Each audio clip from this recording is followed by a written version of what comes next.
Hi guys! Siyempre, andito na naman tayo ulit. And i-unbox ko sa inyo yung parcel ko. So, eto guys, I think I know what is this na. This is one of my favorite talaga. So, open natin sa inyo.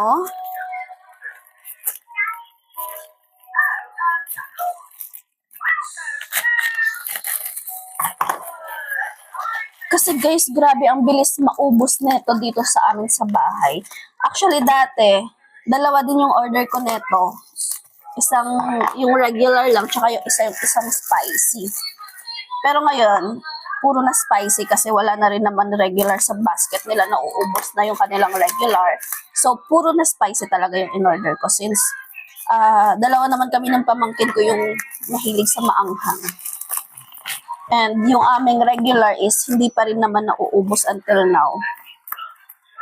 Guys, super sarap neto as in. And ang kagandahan kasi dito kay seller, kapag bumili kayo neto, meron siya atang 2 pesos based sa kwento ng pamangkin ko.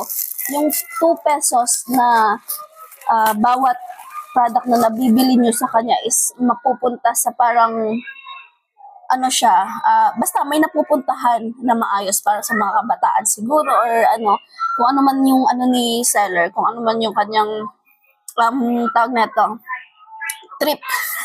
Trip sa buhay. So, eto is chicken pastel na spicy by J. Tripper's Kitchen. So, ayan po siya. Super sarap neto guys, as in. So, dalawa yan. Ito yung isa. Alam ko na eto na talaga siya kasi sa packaging pa lang, 'di ba? Na ano na natin agad, nahuhulaan kung ano yung laman. So, dalawa yung in-order ko kasi nga ang bilis maubos, guys. And ang maganda kasi dito, super solid yung kanilang chicken. Hindi tinipid, hindi ka titipirin dito sa chicken nila, as in. Super sarap neto, mapatinapay man or kanin. Ay nako, papadami kayo ng kanin dito at saka tinapay. So ayan, dalawang chicken pasta na spicy. So yan. Halang bango as in. Medyo may nakalabas na sa niya. Pero ang bango. At saka yung packaging niya guys is super talaga. Maganda yung pagkaka-package. Yung pagkakapak, yun.